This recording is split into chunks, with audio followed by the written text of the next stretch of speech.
Welcome to the latest episode of 305 Vox Populi here in St. Thomas University in the studio. And we're joined today by Lorenzo Cobiella. How you doing, Lorenzo? Doing very good, Mr. Mayor. We appreciate you coming on. And one thing that we always start off with is our why. But before we get there, Lorenzo is not only a great attorney and does great work at Town Hall in Miami Lakes, but when he first started as an attorney, he got into a type of law that is very interesting, which is probate, right? Probate, what do you call it? Probate, trust? Usually trusted estates, probate, trust and stuff. And estates. And I think that's very interesting because a lot of times we don't think about that type of law until unfortunately somebody passes away or there's an illness. So talk to us as to why you chose that type of law and what made you go in that direction. To be quite honest with you, it's not the direction that I originally wanted to go into. I've always had a passion, a love for government, and I worked at the time for Congresswoman Ross Layton. And it just so happens that I was thinking of actually going to Washington, D.C. and work with her. She had been named as the ranking member of the Foreign Relations Committee, and lo and behold, mother of my daughter Layla is pregnant. And so all of a sudden, it's, the Cuban family thing. You can't go away. You need mom and dad, and you need to stay by. So it's like, okay, well, I'm gonna have to practice law. And so I met up with a gentleman, Osvaldo Soto, and he had a probate practice, and he needed someone to help him draft documents, and started doing it. But it's a really interesting and niche area of the law, where really you see people at their probably weakest and their worst. They've lost a loved one, someone that they hold near and dear is no longer here, or somebody's really sick and they can't make decisions for themselves. And so you're not only there as their attorney and providing them legal advice, but you're literally holding their hand and walking them through that grieving process. So it's been definitely a very worthwhile practice. Been doing it more than 15 years now, and really been able to impact and help a lot of people. But you still held that love for government, right? And I think the story of you getting now to be the deputy city attorney for the town of Miami Lakes, pretty much working inside of City Hall, has been a model that I think is interesting, and it's worked really well for our town. Let me tell you that much. But talk to us about your perspective now, going from probate law, dealing with folks passing away, loved ones, helping people in that end, and then shifting gears. How was that transition from you shifting from one? Because there's attorneys out there, and I'll be very honest with you, who you go talk to them about, because everybody thinks an attorney knows everything about the law, and it's just not true. They might know a specific area, but I've realized it. There's times I talk to an attorney, I'm like, what about this? What about this constitutional law? And they're like, I don't do any of that. All I simply do is healthcare law, or I represent plaintiffs, or automobile accidents. So and a lot of people don't realize that it's very specific. So for you to make a shift between the probate world to shifting to municipal law, how was that? I mean, it's two different worlds in the sense of who the client is. The client in the probate world, in the guardianship world, is usually, it's any of us. It's someone who's just, they've lost someone. They left a will. They didn't leave a will. They left a lot. They left a little. And the question is, who is those assets? Who's that money going to go to? Is it going to go pay off creditors? Is it going to go to mom? Is it going to go to the kids? How is it going to be distributed? The one similarity, though, and in government, it's completely different. It's dealing with a town. It's dealing with elected officials. It's dealing with issues that many times are a little bit more sophisticated. But the one thing that they both have in common is you're dealing with people, and you're dealing with people's needs and how to be able to accomplish those needs. And what do I mean by that? Well, in a probate, you may have a small business that needs to get wound up, and you've got to take a look at documents and figure out how that small business is going to go to the beneficiaries or several properties. You got to look at contracts. You've got to deal with different professionals in being able to wind up that estate. The real estate agent, the surveyor, the broker, And in government, you're kind of doing the same thing. You're not dealing with just the elected officials as yourself, but I'm dealing with the town manager, I'm dealing with town staff, and I'm dealing with the constituents, and all of them have different needs and different ideas. So it's how to, be able to understand your client's needs, and be able to understand that you can't do that on your own, but you need to be able to work in a team setting. And I think that's a similarity between doing trust type work and doing the municipal work.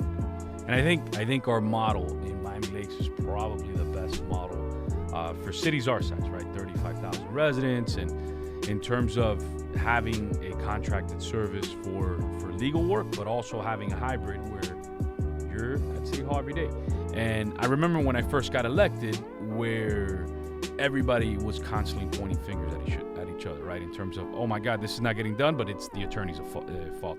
Then the attorney was like, well, this isn't happening because this staff member's never available. And today, thanks to Raul Gastesi specifically telling you to be our lead at Town Hall, Lorenzo has eliminated that bureaucracy, right? Which now there's no excuses in terms of getting things done on procurement, in terms of just making sure that agendas move forward. Everything, in my view, and I've been there for 11 years, has flowed a lot better. But there's something else that I think you do extremely well, and I think other cities should take heed, is you're the people's watchdog. You're that check that exists internally in terms of ensuring that everything that staff is doing is right, everything that the council is doing is right, everything that the charter members are doing is right, so I have a certain level of comfort knowing that you're there in terms of making sure that everything's done correctly. But the process to get there wasn't easy. Lorenzo, not everybody was in favor of having Lorenzo there. There were maybe special interest against it or whatnot in terms of moving this process. But today, looking back, going through all of that adversity, right, getting to where you're at, how does that feel? Because I think sometimes as human beings, we never have a moment to decompress, and we're like, man, now everybody's super happy, but we had to go. It's almost like God puts it in our path through these bumps in the roads to get where we're at. So how does that feel today? It's a great feeling, and I've been very lucky to have great people. I was very lucky to have met Raul Gastesi more than 10 years ago and started working with him. I remember when I started working with him, he started telling me about all the different things that I might be able to do, not just probate and trust and that world. And so yeah, I'm super excited. Yeah, let's do it. He said, no. We're gonna date first. Let's date before we get married. And that was associate of counsel. I'm a partner now at the firm, and I work side by side on him on many issues. And great people like yourself. I mean, you mentioned that to me many years ago when I had an inkling and wanted to get more involved in government. You're like, I think you would make a great town attorney, city attorney. You should look more into that. And I've grown into that role. It's one of the most satisfying things that I get to do every morning. I don't feel that it's work. There's Saturday, Sunday, late evenings. It doesn't really matter to me because again, it's an extension of just of who I am. Actually, it's not an extension of who I am. It is who I am. I live in the town and I get to see the direct effects of it. And I'm able to grow every single day. There's something new. There's something that a resident may bring up that when I look into it, I'm like, they've got a point in that, or something that a staff member may ask of me that I didn't think of, and I've got to think about maybe something that I thought I knew the answer to, but I didn't. I have to look at it in a different way. So it's something that challenged me all the time, and it's something that's just very, very satisfying and great. I'm very grateful to you and to everyone else who's helped me along the way. So I think one thing, especially for the young people here today, the young people that are going to watch at home, is to talk about adversity, because there's times adversity and how God shifts our focus. Because I know you love the Lord, you always believe in the Lord, just like I do. But God sometimes pushes us in different directions. And you talked about it. You wanted to go to Washington D.C., but there were different plans, right? And the same thing, you ran for town council at one point. And I think a lot of times when we have those experiences, we only focus on the negative, but even those negative experiences helped us become the person that we are today. So just so people know, Lorenzo ran for city council did not win that election. It was very close, a couple hundred votes. But today, he effectuates change, sometimes even more than city council members. But I think, and just looking back at that process, how does that feel today? Because sometimes young kids only see your success, right? What you're doing today, motion calendar, you're a partner at a law firm, you got to do all these cool things. You're at a city that's well run. You've been able to reform so many things at City Hall, but there was adversity along the way. Looking back at that adversity, what did that teach you? Because again, there's times nobody talks about, Thomas Edison, the amount of failed experiments, Michael Jordan, the amount of failed shots. But I think for kids, that's super inspiring because they don't hear that enough, where people have those types of bumps in the roads that ultimately you look back, you're like, man, God didn't open that door, but he opened up a better door along the process. How does that, looking back on it, I'm sure the night of was tough, but looking back on it, it all makes sense today. But how does that feel? What perspective did you get from that? Well, something that I would say to anybody listening is I've always been, and I still am, a person of great faith. I do believe that God has a plan for all of us. And I believe that when we face adversity, we face deaths in our family, we face a divorce, we face people not voting for you, people speaking ill of you, people trying to take your job, people trying to get you fired. And I've dealt with all those that I've mentioned and more. You have to look at yourself in the mirror, and you have to sometimes get on your knees, and you got to pray, and you got to ask the Lord, what is it that you want from me? And you have to get back on your feet, and you have to just keep on trying and figuring it out. I thought the Lord wanted me to be an elected official. I prayed for it. That's not the plan that the Lord had for me. And in trying to, run for public office and in trying to be more involved in that world that we call politics, I realized something. I love the law. I love being a lawyer. And I feel that I get to help so many people in doing that, whether they're my client or whether I'm just trying to help a friend or I'm doing a pro bono project. I feel that as a lawyer, I really get to help a lot of people. And I've come to, through Raul. Raul one time told me, in life, I realize you only have two buckets. It's work, in my practice as a lawyer, my profession, and my family. And I've come to realize the same thing. Besides church, the other two buckets are my family and my practice. And that's where the Lord wants me, and that's where I've felt that I've been able to thrive. That's awesome. So one thing we do a little different, I know the students have a couple questions for you lined up. I'm going to hand it over to them real quick. So I just want to ask, when being a lawyer, what type of challenges, like in any case or challenges have you faced, like setbacks in your career being a lawyer? Okay. There's many setbacks that you get as a lawyer. One of the things is you study 3 years, to be a lawyer. Then you got to take the Florida bar exam. You may not pass it on your first time. Then you finally are able to pass it, and you've got that Florida bar card, which is your license to practice law. And you're eager. You just want to go out there, and you realize, through making mistakes, and we learn more from our mistakes than from anything else, is that you really don't know much. And the more you practice and the more you grow as a lawyer, the more you realize you've got to go back to the books. You got to go back and ask people. You got to research it. You got to learn. And still, 15, 16 years out, there's so much that I don't know. There's so much more that I need to learn.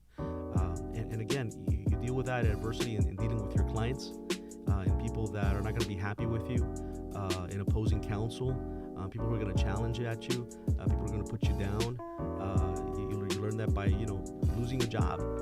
I did lose, a job. Got pushed out of a large law firm that I practiced at. But it's through all those adversities, if you keep the faith and you keep moving forward, that you learn more about practice as a lawyer and you learn more about yourself. I actually have a question.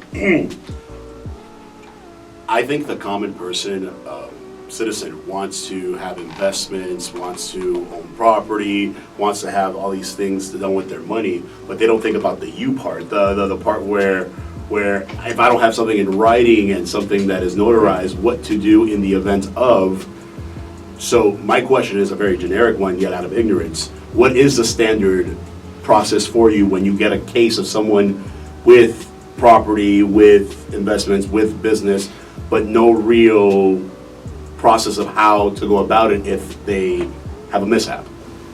So, a large part of my practice, the practice where I've really done the majority, 16 plus years, is probate, trust, and estates, and that one has two parts. One is when the person passes away, but the other part is preparing that person for the day that they're going to pass away, making sure that they have all their ducks in a row, right? And so you do that by getting to know the person and talking to them. Usually I have them fill out questionnaire, but that questionnaire is just a tool for me to be able to see some of their holes and where they have some issues, and be able to grow a relationship with them and help them. It may start by just preparing a simple will. It may end up by doing corporate documents for them and doing operating agreements for them. It may end up having to delve into more of a personal issue that they may have. Maybe the person wants to do a post-nuptial type of agreement between them and their current spouse. I mean, it could be so many different things. How do you get to figure it out? By getting to know the client, by getting to know the person, building that relationship with them, and take it from there. Figure out what their immediate need is, and then build a relationship and fulfill their long-term needs. In the event that we don't have this relationship and the person passes, and there's nothing set in stone, what's the typical steps you take? Yeah, if the person has nothing set in stone, and no will, no trust, then it depends on what the law says, as far as who's going to inherit. And it's you sit down with a person, you figure out, okay, well, who are the beneficiaries, who are the heirs, who did mom and dad leave, what did they leave behind, and also who did they owe money to? Because at the end of the day, that person may owe money to someone. Sometimes yes, sometimes no. It kind of all depends. And again, in both situations, it's really kind of a lot of hand-holding, a lot of getting to know the client, and trying to figure out what's going on and what the issues are. I mean, after 16 years of kind of doing it, you kind of spot things and you kind of hear things and you kind of figure out what to do and what direction to take them in. So that's part of the beauty of law. That's why they call it the practice of law. You're practicing every day and you're learning more about it. I have like a more personal question. After seeing all your experience in the legal field, do you plan to do something else, like before you start to be a lawyer, or always you want to be a lawyer? Plans before this, were there other plans you had when you were young, or where you envisioned yourself? Yeah. I think I mentioned that. I wanted to be an elected official. I wanted to either be in Tallahassee or in Washington, D.C. I wanted to work in government. It's kind of always been a passion of mine. I really like it. So I envision myself more in that world. You guys got any other questions? No? Good job. You have? Okay. Thank you so much for being here. I was wondering, is it difficult to be a lawyer for a city that you live in and among people that you might know? That's a good question. That's a good question. That's a great question. No. I love to be kind of, feel like, the neighborhood lawyer. I'm in the town where everyone knows your name. At the same time, you're right. I'm criticized more. I go to Publix and people know who I am, and there's a lot of people that like me and like my work. There's a lot of people that don't, and it's the way it is.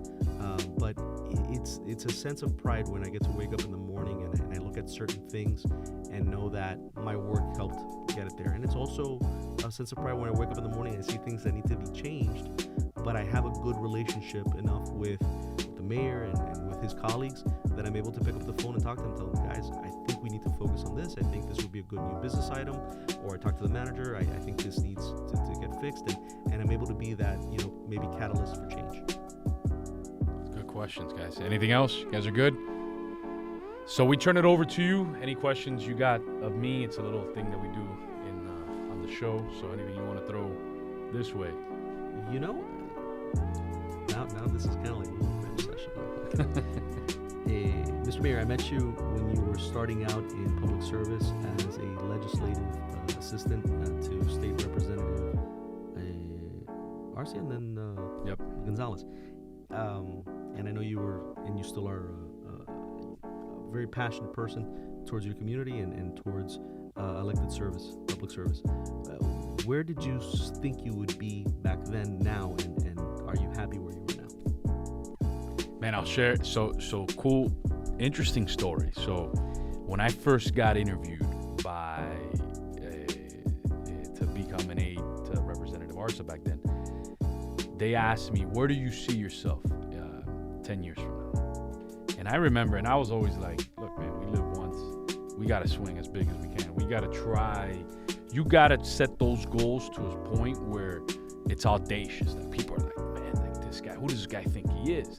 So I remember, this is 2005, December 2005, November, October 2005, getting interviewed, and they asked me that question at the end of the interview. It was a terrible interview, but and the folks that interviewed me tell me the story today.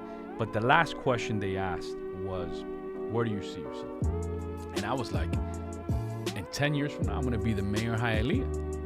For true story. And they were like, funny enough, 10 years later, I became the mayor of Miami Lakes, right? The same 10-year path. I was a mayor of Miami. But I said that, and to them, they hired me, not because my resume was great, not because I had a great interview, because I had the audacity to be like, man, I'm going to be the mayor. Like, that's where I see myself. That's what I want to do. That's where we're going to go. And those gentlemen tell me today, he goes, that was the only reason. When we went back to check out all the resumes, you were the bottom resume. But when it came to who stuck out the most in the interview, it was you. You were the guy that was like, you were not afraid. You said what you felt, and you said you were going to go do this. So yeah, no, 100%. I look back on those times, and I'm like, I'm not supposed to be doing what I'm doing, right? Typically, positions of power, and I've said this many times, are withheld for people who are powerful, or their families were well connected, or they're what. So when I look back on it, I think the audacity of me just believing in it has helped me get to where I'm at today. So 100%, no, I'm happy. There's obviously challenges, but I've always seen every challenge as an opportunity to get better, like you said. But God always sets it up for something better later on, right? So like, I remember when there were a major crisis at City Hall when I first got elected. I had nothing to do with it, but I was put in the spotlight in terms of leading the town. And I remember back then saying, like, this is crazy. Like, why am I got elected, I ran for office to do good things, and I'm stuck in the middle. And I look back on it now, I was like, that's God preparing you for something great, right? So I always see those things. But yeah, 100%, I'm happy. But that is a real story. I said I wanted to be the mayor of Hialeah. 10 years later, mayor of Miami Lakes. Very good. Anything else? Only question? No, all right. that's it. Appreciate that. So Lorenzo, I might have one more statement to say, but just start thinking in closing something of words of inspiration, motivation for that future Lorenzo Cobiella, that kid who wants to be an attorney, who wants to practice local government law. But before we get there, but yeah, shout out to Lorenzo, man. He's done in Miami Lakes an incredible job. I mean, to the point where our procurement process is faster. I mean, we're a city who we did a bond process for stormwater. We got some money from the federal government with $33 million in total, and it's moved at lightning speed. I mean, kudos to staff as well, but kudos to Lorenzo for helping push a lot of the legal process where otherwise, I'm not going to name the cities, but there are dozens of cities throughout our county who these types of projects would have taken 4, 5, 10 years. There's one city in particular that it's taken them 10 years to develop this. We did it in a year in terms of pushing forward a boatload of these projects.